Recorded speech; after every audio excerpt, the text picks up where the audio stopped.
So ito, ganun pa rin ang presyo, 13,500. Ito naman yung Paxter Binson natin. Yung Paxter Binson natin, naka-rigid port, naka-setup, fully setup na to, 12 speed. Hybrid. Size 27.5. Ito ang halaga lang nito. Huwag na tayo magpaligoy-ligoy pa. Bibigay ko na kagad sa halaga 16,000. Ay, panalo to. Naghahanap naman ng Ay, Pixie. ito mga Pixie. Meron Pixie din tayong lover. Pixie dito, naka-upgrade na. Oh. Tapos dual ano na yan ha. Dalawa na yung Sprocket. thread niyan. Yung thread. Free wheel at saka fix. Yung ito, pwede ka lang mag-skid all the time dito kasi talagang safe na safe kayo. Kasi kapag nag-i-skid kayo, lalong humihigpit yung ano nito, yung hub nito. So alay na rin to. Ang halaga, 5.5. 5.5. 5.5. May previous boss? Meron din. May pedal strap na yan libre para sa inyo. Sa mga ganito, size 20, 1.9 lang yung mga yan. 1.9? 1.9 na lang. Yon, welcome back ulit sa aking YouTube channel kong Il's Handy Bike. So dito ulit tayo sa Big 5 Bike Shop sa may Caloocan City. Ayun, so malapit dito sa stoplight. Tapos tapat ito ng Data Max. Ano, Big 5 Bike Shop. Ilira ng Natividad Building. Malapit din sila dito sa may Caloocan City Hall. Yan, so update tayo ngayon dito mga lods. So this time mga unit muna mga idol. So next na vlog natin mga piyesa. Ayan. So ngayon kasama natin si Boss Miguel. Ano yan? Tuloy-tuloy na ba yan? Oh, tuloy-tuloy na to boss. Baka na kagad tayo. Oh. Tara na, mag-vlog na tayo. So nga pala, bago ang lahat, ang location natin is Block 10 Lot 3 sa Ponte Road Corner, Camarin Road. So sa lahat ng mga gusto pumunta rito, landmark nyo lang yung North Caloocan o yung Natividad P Building. North Caloocan City Hall. Oo. Tapos, contact number ko 0951-7560-798. Guys, dito na kagad tayo sa ating pinakamalakasan natin, yung mga mountain peak natin. Ito, Mountain Peak Ninja 2. Ayan, kung makikita ninyo, naka 12 speed na siya. Sensa, tapos yan o, carbon look na ano. Tapos tulong mayaman yan, tingnan mo. So, 1x12 naman na siya. Yes, 1x12. Air shock yan boss? Air shock na yan. Tapos tapered. Tapos recon race na maxis na yung gulong niyan. So kung mapansin niyo, naka-hydraulic na rin siya. Tapos ayan, kung makikita niyo parang halos leather na yung itsura ng upuan niya, no? So 50 teeth ang ano na ito, ha? Ngipin. Ngipin. 50 teeth. Yes. Seal bearing na yung pedal nito. Wala lang tayong mapakitang pedal, pero seal bearing na yan. So tapos ayan, kung makikita ninyo, seal bearing na rin pati yung tapered na ito. Halotech. So, yun nga, ibibigay ko lang to sa halagang 19,000. Sobrang mura. 19,000. Mountain Peak na yan, Mountain Peak. Ano ba sa sukat nito boss? Alin? Sukat 27.5. 27.5. 27.5. Okay? Yan, 27.5. All stick na yan, ha? 6 poles na. So, ito naman yung kasunod natin, yung Mountain Peak. Mountain Peak Titan. Titan Naman to. Ito naman, naka Jore 12 speed. Uy, lupit ah. Jore 12 speed na to. Halotech na rin yan, 1x na Trident Charm. So, maxis na rin yung gulong. Foldable yan. Foldable. Tapos, tubeless ready na yung gulong yan. Tubeless ready na. So, kayo na lang bahala doon sa ano nyo. Ito, foldable to eh. Tapos, Halotech na rin nga siya. Yun nga, Jore 12 speed. Air shock na rin siya. Air shock. Okay? So, hindi nga lang siya tunog mayaman, ha? Hindi siya katulad nung isa natin, tunog mayaman. Ito hindi. Stock kasi ito eh. So, ito bibigay lang natin ito sa halagang pagkalabangan nito, 23,000. 23,000. Mountain Peak Titan. Okay? 27.5. 23,000 lang to. Punta mo, napakaganda nyo, no? 12 speed naka-Jore, no? Okay? So, punta naman tayo sa kasunod natin. Ito si Paxter Binson. Ito, build bike natin to dito sa Big 5 Bike Shop. Build bike. Size 29. Ito, naka-Halotech na rin. 10 speed nga lang siya. Tapos, naka-segment group set. Edison. Nakatunog mayaman na rin yan. Siyempre. Tapos, submit yung hubs. tapos naka-skin wall tires na Chaoyang. Yan nga, tapos naka-handlebar na rin siya na alloy. Pure alloy na to. Air shock na rin yan. Tapos zoom yung ginamit natin preno. Ito bibigay ko lang to sa basta sa Vlogger 15.5. 15.5 mga idol. 15.5, yan oh. Wala na kayong Sobrang breed mura nito. na yan. Sobrang baba na nito talaga. Ganda pa. Okay? 15.5. May previous yan ha. May mga helmet Oh, na may previous mga na previous. yan. Yung mga ano natin. Naka-floating disc na rin nga pala to. Floating disc. Ayun, no? Floating disc. Tapos, eto yung ano natin. Ito, mabiling-mabili to. Yung trek natin. No? Naubos na yung Best seller na trek. 20 units natin yung naubos na kagad nito. Within 1 week lang eh. Grabe, yung bilis pala bitawan nito. Kahit maraming nagda-doubt kung original ba to, hindi.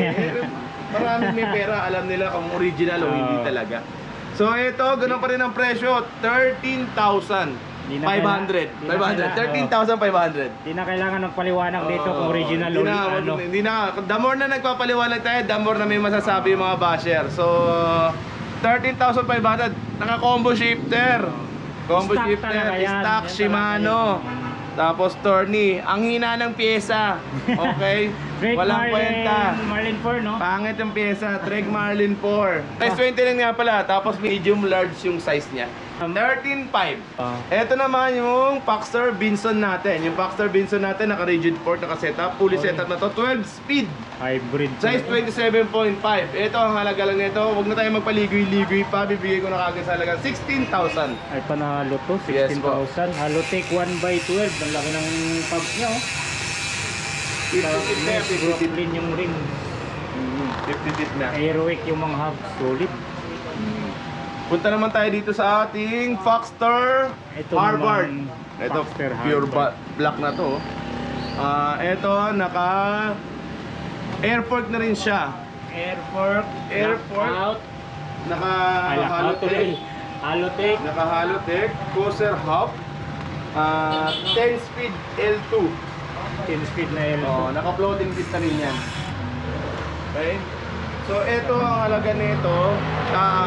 Sabihin ko pala yung size, size 29er. Size 29. 29. Okay, so ang halaga ibibigay ko lang sa halagang 14,000. 14,000 pesos. Yes. Floating disc na to, boss? Floating disc na rin yan. Okay? 14,000 lang to. Kasi type na rin to. Okay? 1x10. So tapos na tayo sa medyo mamahalin nating konti. Mga entry. Meron naman tayo dito, ito yung Foxter natin na 203, yung pinaka-budget natin Foxter na original, size 29. Ito nagkakahalaga lang ng 6K, alloy na siya, tapos original 6K pa. alloy. Lahat ng pyesa niya puro original Shimano. Okay? 6K lang, sobrang mura, may kasama ng previous yan. Okay? So, 3x8 size 29er na yan, 29er, 3x8, lockout fork na rin siya. Tapos thread type na hub, Shimano turn. Punta naman tayo sa kasunod. Ito si Science natin. Ito yung malakasan natin. Itong Science natin. Science. Itong Science natin, naka-hydraulic na 3x9 speed.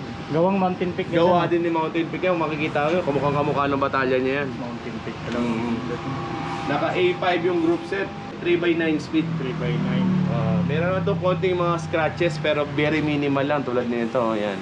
Sobrang minimal. Gagawin pa natin ang paraan yan. Kulay itim naman. Ito ang halaga lang nito, 6.9 kayo bibigay. Meron 29, may 27.5. 6.9. So tatlong variety ng kulay nito. May matte black, may glossy black, tsaka merong gray. Naka-hydraulic na, no? Yes po. Ito gray to, itong isang to. Ito gray na ibang kulay. Yes, gray. Science din yan. Okay?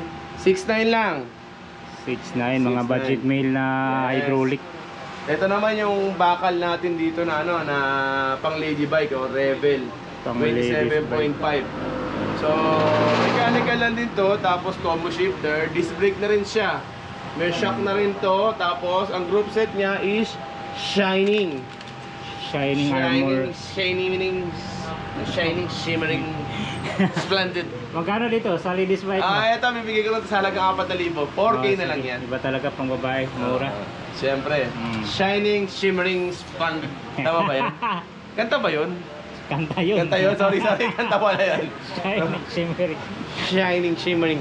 Kasi ito naman yung pinaka-budget nating Road road bike. bike. So, ito ang halaga nito. 4,500. Alloy na yan. 3x7 speed. Alloy na pala to. Naka-rim brake to ha. Kasi ubuso yung disc brake natin. Ito naka-rim brake to. Ito maganda yung mga dumating natin mga road bike. Wala siyang mga ganong gas-gas. Di katulad ng mga nauna natin. 2x7. 2x7 speed, napakaganda. Ang tindi. Rim brake pa, mas magaang to kumpara sa disc brake. Oo, rim brake yan eh. Ito ang halaga lang 4.5. Uy, yung previous din niya pag solid. binili niya yan. 4.5 na lang So, mga idol. Meron din tayong dumating Ito, dito budget bago, din to. budget meal size 29. Uy, 29 na dyan? 29 na gent. Yun nga lang, bakal siya. Pero makikita mo quality yan. No? Sobrang kinis, sobrang ganda. Tapos solid yung pyesa nito, naka-silvering na rin yan, disc brake. Tapos 3x7 speed.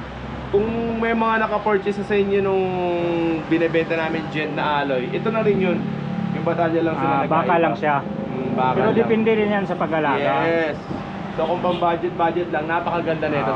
Pang service trabaho. Pwede Ito, na yan. ibibigay lang natin to sa halagang 3,900. Yun no, 3,900 mga idol. 3,900. Size Perfect na 29, ito, napakalaki na niyan. Tapos talaga solid yung pyesa, sobrang laki dun. Pang Sobrang service laki ng trabaho, gulong niya. panalo na to. Silvering na yan. So kung halimbawa, practice pa lang kayo, dito na lang kayo Oo, para dito. mura, 3,900 lang. Oh. Yan. Sobrang solid, laki pa. So, sa mga gusto ng mga kabataan dyan na naghahanap naman ng Ay, fixie, ito, mga fixie, meron fixie din tayong lover, fixie oh. dito, naka-upgrade na, oh. Tapos dual ano na yan, ha? Dalawa na yung Sprocket. thread niyan, yung thread.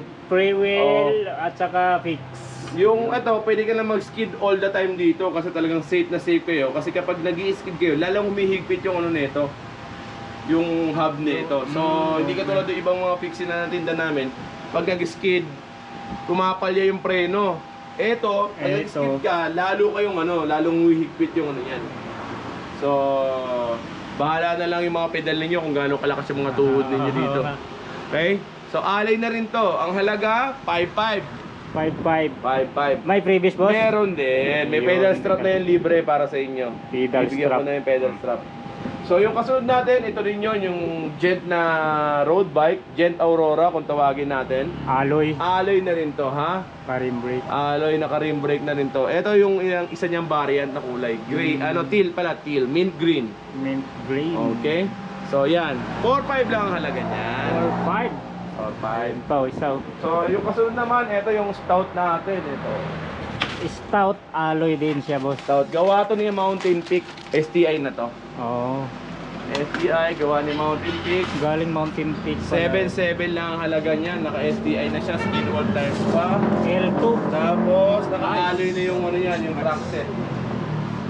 Sobrang tindi, sobrang ganda, sobrang mura. Sobrang tibay pa. Yan. Ang weight capacity niya, kaya 100 kilo mahigit yan. Ay, matibay nga. Maganda yung klase. Kumpara sa ibang natin, road bike natin, mare-repair ko yan. Na wala akong masyado magiging alalahanin. Mountain Peak kasi yan. Magkano naman dyan boss, stout natin? Ito, bibigay ko lang ito sa halagang 7,500. 7.5 mga idol, oh, stout. Gawang Mountain Peak, naka-STI na.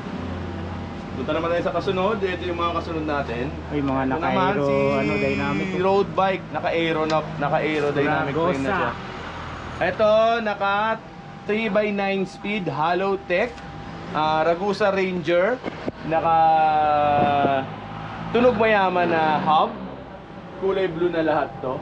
Ito, kung tayo magpaligoy-ligoy, pabibigay ko sa halagang 15,000. 15,000. Alloy na tong tinidor. Alay na yung tinidor niyan. Kompleto na siya. Pambakbakan na talaga yan. Okay? Cassette type na yan. Tunog mayaman. Disc brake pala. Naka-rotor na rin yan. Disc brake na rin siya. Okay? So yung kasunod natin, ito naman si Moso. Kay no? Si Moso. Moso 720.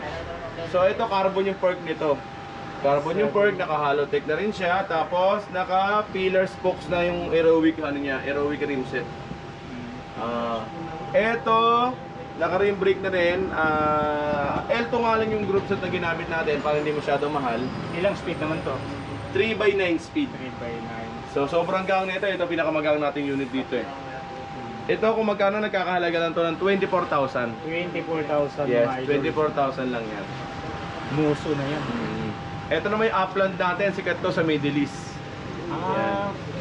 Export natin yan. So naka-Tiagra group set yan. Wow, siya. Naka-Tiagra. Ano yung ano yan, yung fork. fork. Rim brake na rin siya.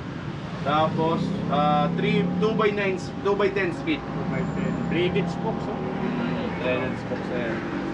So kung magkano ang halaga, 25,000 lang yan. Sobrang mura, huwag kayo mag-alala. Hindi naman tayo nagbibenta ng mahal. So sa mga Japan bike, baka may naghahanap din dyan, 2.8 na lang, ayan oh. Hindi natin ma-close up kasi masyado 24. marami tayong unit eh. 24 yung sukat. Yes po. 24. Tapos yung mga gent Jet natin, meal, ito mga budget meal natin, ito yung mga alloy natin na gent oh. Alloy na jet. Alloy na gent mountain bike 26. Ayan. Ang halaga lang yan is 4,500. 4.5 sa alloy na jet Yes, mga po. idol 26. Size 26. 4,500 lang. Sa mga ganito, size 20, 1,900 lang yung mga yan. 19? 1,900 na lang. Uy. Size 20 ha? Size 20, 19 PNX no? size, 1,900 na lang. Sa mga naghahanap naman ng mga pambatang bike na 6 to 7 years old or to 8, meron tayong Kago 16 dito. 16 inch? 14? 16, size 16. Size Yung 16. Orbit 1.5 na lang. Ito mga Peppa Pig na to, 16. Ay, sa 1.6. 1.6. Okay. Ang mura ng mga kids like Yan dito. o, 1.6. Ito, yung mini mountain bike na pang size 16. Ito, bibigay ko lang sa halagang 2.2. 2 sa minimum kids. Ito, 12. Sa mga 14. size 12, 1.2. 1.2 na lang, size 12 mga idol. Opo. Grabe. Yan. Mura yung kids So, bike yan dito. yung mga unit na available sa atin ngayon dito sa Big 5 Bike Shop. So, maraming salamat sa palaging pagsuporta. Ulitin ko lang ang location natin. Block 10, Lot 3, Sapote Road, corner Langka Street or Camarin Road. Para madali niyong puntahan, search nyo na lang po yung North Caloocan City Hall or yung Natividad P Building. Malapit po kami sa stoplight, tapat po kami ng Datamax. Contact number ko, 0951-7560798. Sa lahat ng mga hindi pa nakakalam, meron tayong isa pang branch doon sa may Sabarte Subdivision, sa may Block 4, Lot 3, Woodpecker Street, sa may Sabarte. Okay, so ito ay sa may malapit sa may SM Fairview. So kung galing kayo sa malayong lugar, pwede kayo mag-PITX, sakay kayo papunta ng SM Fairview, tapos pwede na kayo maglakad galing doon. Online selling. Online selling, meron tayo, small parcel lang via JNT ha. Hindi tayo po pwede mag-deliver ng isang malaking rim set, hindi tayo pwede mag-deliver ng malaking frame. Small parcel, pwede natin padala sa JNT, nationwide na yun. Payment first. Okay? NCR. Meron tayong mag-delivery na ng mga bikes, tapos malalaking parts via Lalamove. COD naman yon. COD. Medyo mataas nga lang yung delivery fee kasi malalaki yung mga bulk. Pero yung mga within NCR within yun. NCR, COD na yon. Tsaka Greater Metro Manila. Yung Cavite, Bulacan yan. Pwede tayo mag-deliver dyan. Okay? So yun nga, maraming salamat sa lahat. Thank you so much Kong sa pagpasyal dito sa aming maliit na bike shop. At God bless sa inyo lahat. Thank you. Bye-bye!